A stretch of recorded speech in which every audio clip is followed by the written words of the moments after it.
はい、お世話になっております。野良です。今回来ているのは、ここ10年、20年で最も劇的に変化した街と言っていいでしょう。武蔵小杉です。再開発によってタワマンが立ちまくって、住みたい街ランキングでも上位に入るようになって、急激に人口が増えたおかげで何かと話題になりがちなあの武蔵小杉ですね。武蔵小杉は神奈川県川崎市に属する町なんで、本来は当チャンネル東京住むの範囲外なんですけれども、都内への交通アクセスも非常に良くて、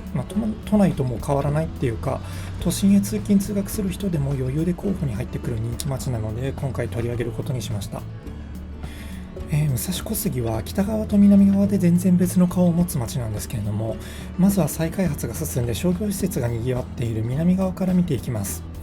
中央口にから街に出ると、武蔵小杉の代名詞であるタワーマンションがやっぱり目につきますね。武蔵小杉はこの十数年の間に14棟のタワーマンションが建ちまくったので、東横線とかでね、外眺めてると急に異様な数のタワマンが姿を現すので、驚くっていうのはあるあるですよね。それくらい武蔵小杉はある意味ちょっと周囲から浮いてるっていうか、ここだけ急激に変わったんだなっていうのが分かります。そしてタワマンの麓のゾーンには商業施設がいくつかあります。まず駅に隣接しているこちらがララテラス武蔵小杉。2014年4月にオープンした大型の商業施設で、生活雑貨やカフェ、パンや飲食店、スーパーの成城石井などが入っていますね。駅直結で雨の日も濡れずに立ち寄れるっていうのが便利な点ですね。タワマンが多い南側は子連れファミリーがめちゃくちゃ多いんで、ベビーカーでも歩きやすいように道が広いのが印象的ですね。そして見上げると2棟のタワーマンションがツインタワーみたいに並んでますね。右側がパークシティ武蔵小杉ミッドスカイタワー。地下3階の地上59階建ての超高層マンションで、現時点で神奈川県で3番目に高い建造物らしいです。1LDK でお家賃が月20万くらい。言ってもここ神奈川県だよねっていう言いたくなる高さですね。武蔵小杉のタワマンなんかは、いわゆるパワーカップル、夫婦合わせて年収千数百万くらいの夫婦が余震使って目いっぱいローン引いて購入するっていうケースが結構多いそうですね。そして向かいには大英系列のスーパーフーディアムがあります。1階が食料品売り場になっていて、2階はクリニックや薬局など、3、4階はコナミスポーツが入ってますね。そして隣に立つタワマンはパークシティ武蔵小杉ステーションフォレストタワーですね。ここは2019年の超大型台風の時に近くの多摩川が氾濫したおかげで水道が止まってトイレ使用自粛令が出たことで話題になっちゃったマンションですね。ちなみに武蔵小杉にはパークシティ武蔵小杉〇〇っていうタワマンが5棟くらいあります。どれがどれか正確に言える人は多分 UberEats 以外に誰もいません。そしてその先の交差点に立っているのはリッチモンドホテルプレミアム武蔵小杉。確かコロナの宿泊療養施設になってましたよね。めちゃくちゃいいホテルなのに。しかも下の階層に、消防署が併設されてるんで、何かあった時の安心感も半端ないっていう。そして交差点を渡りまして、武蔵小杉のランドマーク的な商業施設であるグランツリー武蔵小杉がありますね。スーパー、飲食、ファッション、雑貨など160店舗以上のあらゆるお店が入っている大型のショッピングセンターです。スーパーのイトーヨーカドーとか無印良品、ロフト、紀ノ国屋書店など日常的な買い物でお世話になるお店も多数入ってます。子連れベビーカーのお客さんがめちゃくちゃ多いんで、建物内を広々としていて開放感がすごい。しかも屋上にはグラングリーンガーデンっていう子どもたちがのびのび遊べる屋上庭園もあります。約4300平方メートルっていう敷地面積は日本最大級ですね。もちろん無料で出入りできるんで、公園みたいな存在なんですかね。そしてグランツリーの真向かいにはこれまたタワーマンションパークシティ武蔵小杉ザ・グランドウィングタワー。地下2階の地上38階建て、住所書くの毎回めちゃくちゃ大変そうな高級マンションです。武蔵小杉はもともとは工業地帯だったんですけど、工場の閉鎖とともにその跡地にタワマンが次々と建設されて住宅都市へ変貌したっていう街です。それに伴って人口が急激に増えて、今では武蔵小杉駅が属する川崎市は人口約153万人、神奈川県では横浜市に次ぐ2番目の多さです。2019年の大型台風で多摩川氾濫して武蔵小杉が浸水被害に遭った時は、住みたい街ランキングで9位から20位へと大幅ダウンしたんですけれども、それも一時的な話で、今も10位から15位くらいには入っている人気街には変わりありません。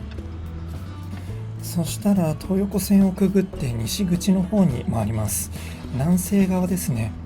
西側は、タワマン周辺エリアに比べると飲食店など路面にたくさんのお店がゴミゴミと並んでいて、だいぶ庶民にも親近感の湧く街並みに見えます。最も商業的に活発なエリアですね。そして東急線の出口ですね。中には東急ストアも入っています。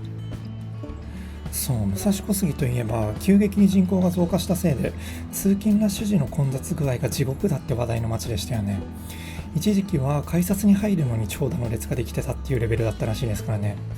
ホームに並ぶならまだしも改札の入場待ちの列って見たことないですよね。住民の人の口コミだと駅に入るのにも5分待ちとかの時代もあったとか。ただその問題を受けて2018年から改札口の増設が進んでいて、現在は一時期のような地獄は緩和されているようですね。では西口の街並みを見ていきますが、目の前にグリーンが敷かれたおしゃれスポットがありますね。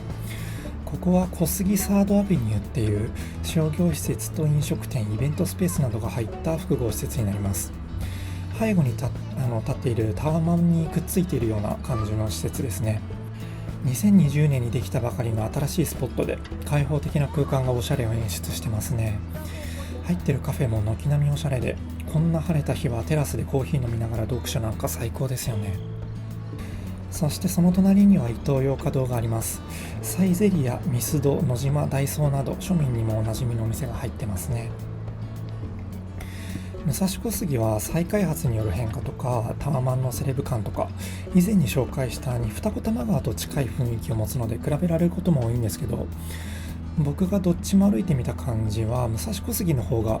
ファストフードとか飲み屋とか庶民的なお店がしっかり揃ってる印象ですね。僕みたいな庶民には武蔵小杉の方が親近感湧く感じがします。駅前の路地一帯にはセンターロード小杉っていう飲み屋街もあります。狭い路地に飲みスポットが集積している様子は、再開発される前の元々の武蔵小杉の姿が残っているようですね。武蔵小杉はもともと工場地帯だったんで、そこで働く工場労働者たちが仕事帰りに立ち寄るような居酒屋スポットですかね。夜勤明けの人たちが飲めるように昼飲みできるお店もあったりとか。実際武蔵小杉で明らかに再開発されたセレブエリアは、先ほど見たタワマン周辺の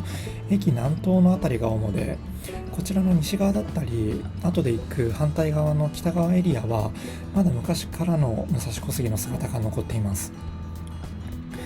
なんで武蔵小杉は駅を中心に南東側、南西側、あと北側でそれぞれ違った顔を見せてくれる面白い街なんですよね。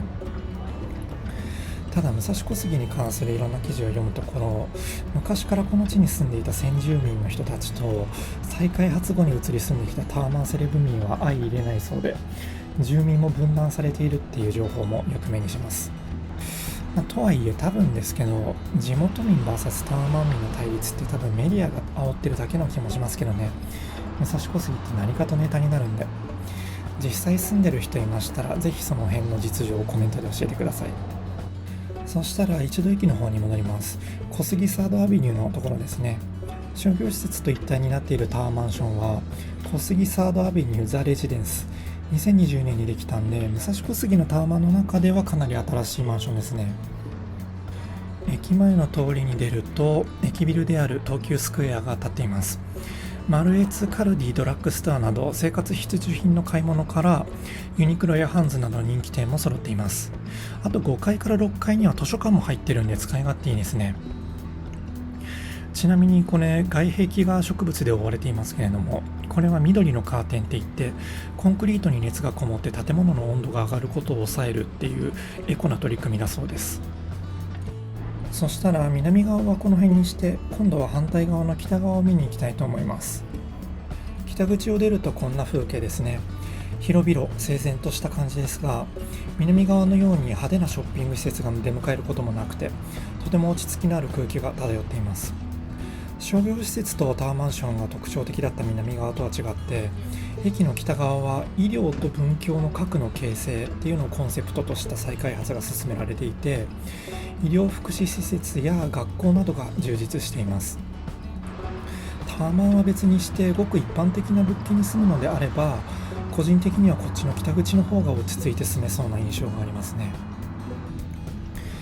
駅前の通りを渡ると武蔵小杉タワープレイスっていう高層オフィスビルが建ってます。こちらは再開発以前は武蔵小杉で一番高いビルでランドマーク的な存在でした。でその先には日本医科大学武蔵小杉病院っていう大きな病院があります。医療は再開発のテーマとあって、旧病棟が解体されて新病棟に生まれ変わってますね。北口側にもお店が連なる商店街っぽい通りがありますが、先に見た南側とは全然違うごくごく庶民的な雰囲気が漂ってますね。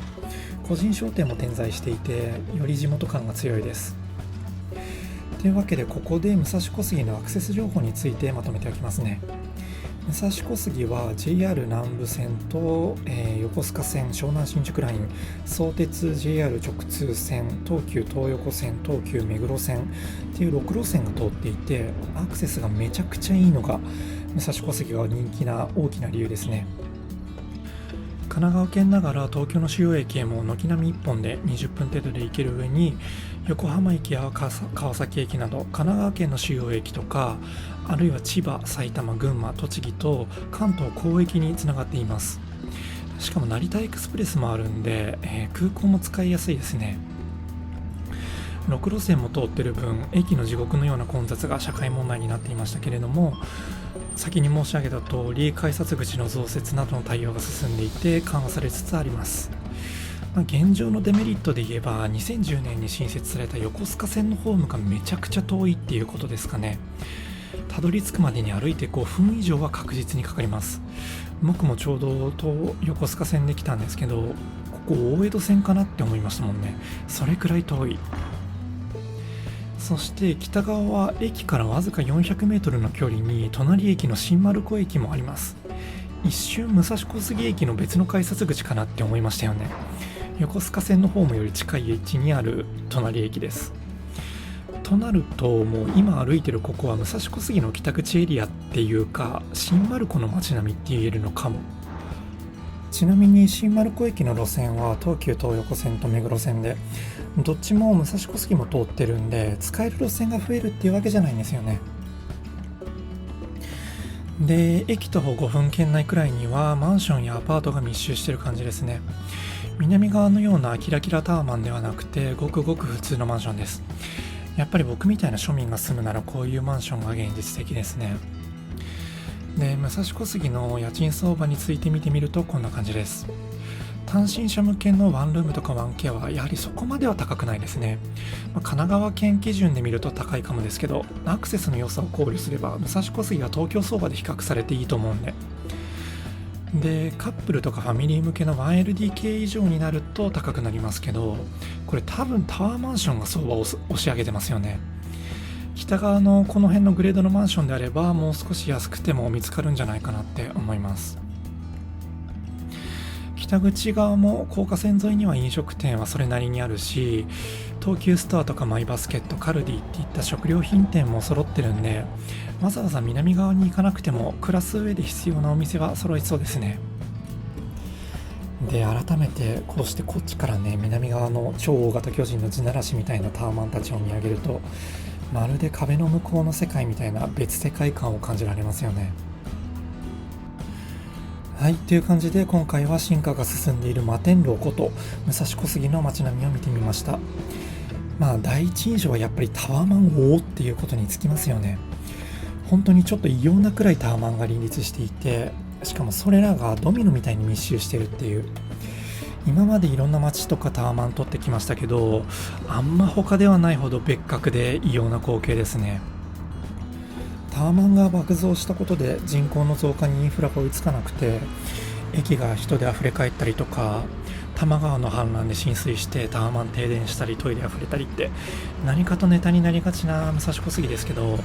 それでもね、人気は別に衰えてないし、タワマンの価格は今も上がり続けてます。また新しいタワマンも建設中ですしね。まだまだこれから人口が増えて発展していくんじゃないでしょうかね。子連れが住みやすいように街全体が設計されてますし、学校も多くて医療機関もしっかりしていて、少し歩けば緑もあったりするんで、ファミリーには本当に住みやすい街だと思います。まあ人が多すぎるっていう点をどう捉えるかっていう問題はありますけどね、人それぞれ許容度も違いますし。というわけで今回はこの辺で終わります。もし動画をご覧の方で武蔵小杉に実際に住んだ経験のある方は、ぜひ実際の住み心地などコメントで教えてもらえると嬉しいです。ではまた次の動画でお会いしたいと思います。ではでは。